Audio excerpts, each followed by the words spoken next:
This video has a theme, and it's old school clients. So this guy, I haven't tattooed him in, I don't know, maybe over 6 years. I did some stuff on his arms a while back, and he had this awesome idea for his grandfather doing the battleship that he was on. And the battleship actually, as it goes across his back, it kind of turns into the blueprints for the battleship, almost as if the battleship is coming off the blueprint page. And I love tattooing crinkled paper, so this was an awesome project for me.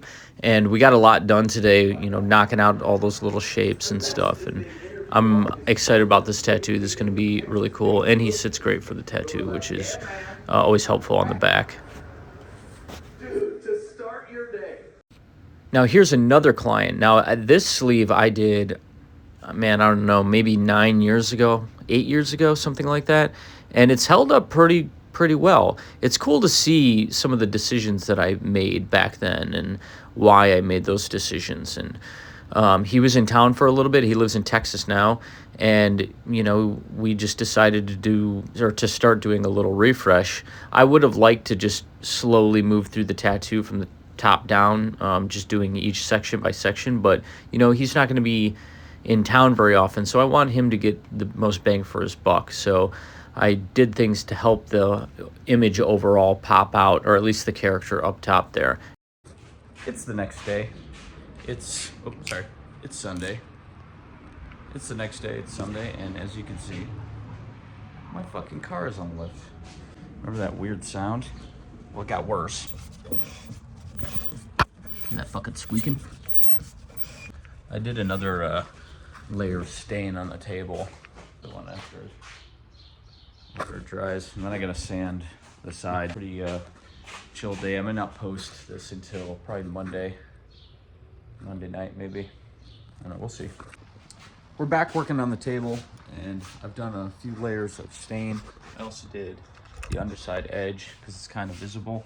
And now I got this, we're working on the legs here that I've sanded down. And I got this rub and buff shit. I've never used this stuff before, but I got a whole kit of different colors. Go ahead and buff these on here, and then we can move on to working on this, the little stand for the glass.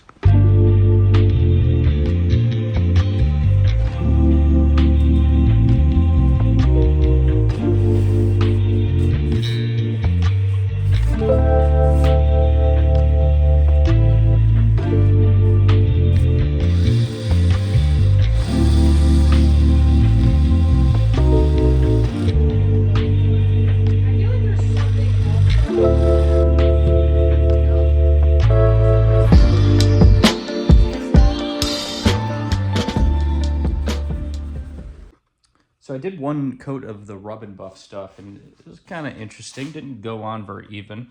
I'm going to do one more coat, and then we're going to see what the result is. So I don't think I'm going to do too much to these wooden legs. I sanded them and just softened all the edges a little bit, and then cleaned it up. This wood is really cool. I don't know what type of wood this is, but it looks really nice. I don't even think I'm going to have to stain it at all.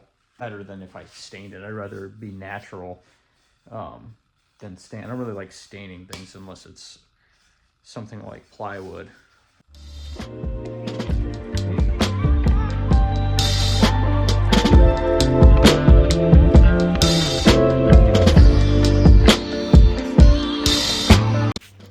This is the next work day, and this tattoo I knew I wasn't going to be able to finish in one session because I had 2 tattoos that day. So I wanted to lay down just a solid foundation for the next session where we'll do all the light tones and all the grays. I ended up doing some of the grays in this session because we had a little bit of spare time, but it's always fun to save all the cool shit for the second session. That way, I don't know, there's a whole session of cool stuff.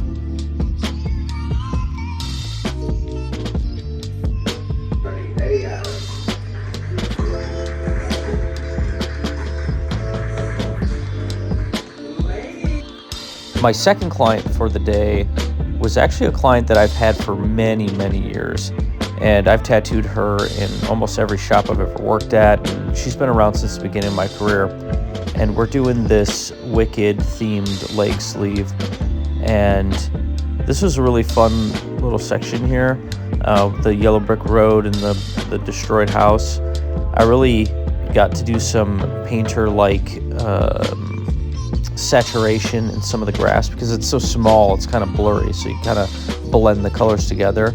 I also ended up started doing the bricks, then changed the approach and just blasted yellow in, and then we'll go over the top and do the brick texture over the top of the second session that we worked on.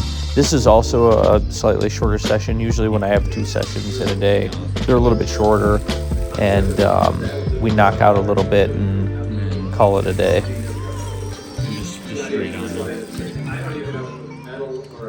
These videos have been scattered all over the place. I'm trying to find the right rhythm and the right amount of time for each video, and sometimes I'm just so busy. Some of these videos are going to be a couple of days worth of stuff, 1 day, half a day, I don't know.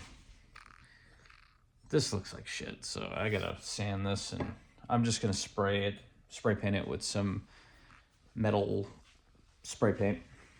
That's it. Tomorrow we have a half sleeve of like plants with like teeth and almost like carnivorous plants, so that'll be cool.